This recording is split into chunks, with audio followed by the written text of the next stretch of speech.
Hello everyone, this is Daryl, your family tree guy. In this video, I'm going to discuss the criteria for adding an individual to the AZ family tree, or more or less any other real family tree. And real, when I'm finished, you'll know the difference between a real and a non-real family tree. All right, let's say for instance, I bet an individual, I give him make $100 challenge. I would bet the individual of my choosing. Well, hey, so and so, I bet you $100 that you and I are a part of the exact same family tree. Well, without knowing the principles of a real family tree, most likely the fool would agree. Well, unfortunately, the millisecond that he or she agrees, he's lost. They've lost. Why? Because first, I wouldn't make the bet if I didn't know the connection. Secondly, if they knew how to work or how the principles of a real family tree, they wouldn't have made the bet themselves. So basically, that's how that goes. Now, we're going to start here. Well, we already started. But as you can see, you have two individuals. You add one person, male or female.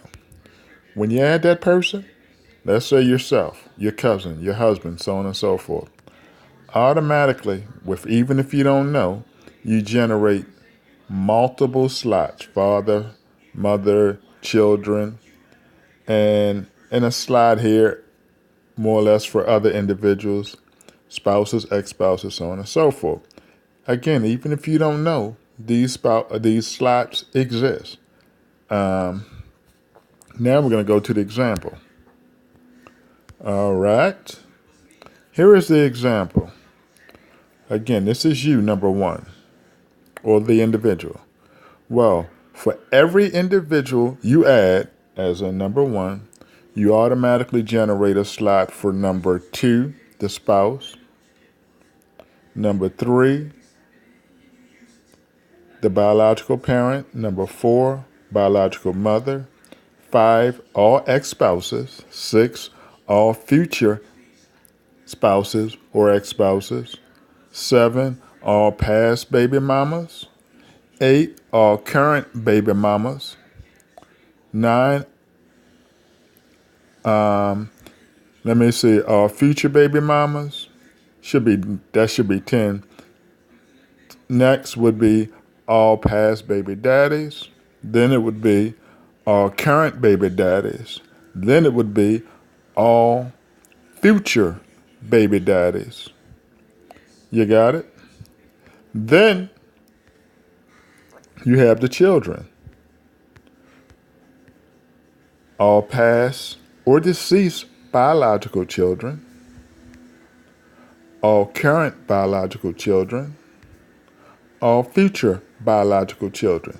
So these biological children could be either by spouse, ex-spouse, or baby mama, baby daddies. That's why the baby daddies and the baby mamas are linked, because although they weren't married, they're linked to the children. It is what it is. Then you have over here, if you were married, you have all past, present, and future adopted children. All past, current, and future stepchildren, step-parents. All past, current, and future stepchildren, because if your history, real tree is about the historical history of every individual listed. Just because you don't know factual information, it's still factual information. If you didn't know who your great-great-great-grandfather was, okay. But the fact is that your great-grandfather existed. Now, some would choose to hide it, deny it, ignore it, so on and so forth. But the fact of the matter is, it still exists. Now, where were we? Then you have, you got the future stepchildren. You have the acknowledgement notes. This is and acknowledgement notes. You ever look at, I'm quite sure you did, you look at an obituary and you see the acknowledgement notes about individuals raising children. Family, first of all, family, it's not, the definition of family, it's not written in stone. You might have a foster mother. She's raised you your entire life from an infant until you're grown. That's part of your family. Just because she's not of your, quote, biological family, she is still part of your family, he or she.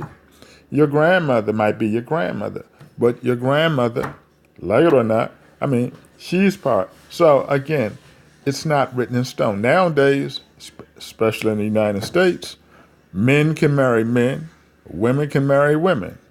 Men, gay couples can adopt children.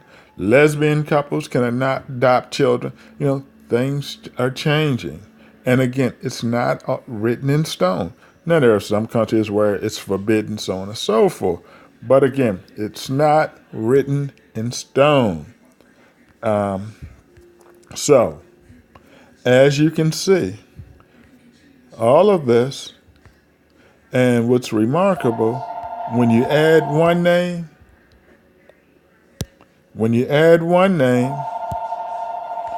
you automatically repeat this for every single name you add. So if you add your stepfather, well, it's going to repeat. It's going to ask all of these questions about your stepfather. When you add your adopted son, it's going to ask all of these, even if the biological parents. When you add your parents, it's going to ask for all of their children, so on and so forth. Your grandparents, so on and so forth. Your baby mamas, it's going to ask for all of her family. If your baby mama has children, it's going to ask for by another person or before they met you. It's going to ask for their information, so on and so forth. It just keeps going and going and going. Now, if you were one who wanted to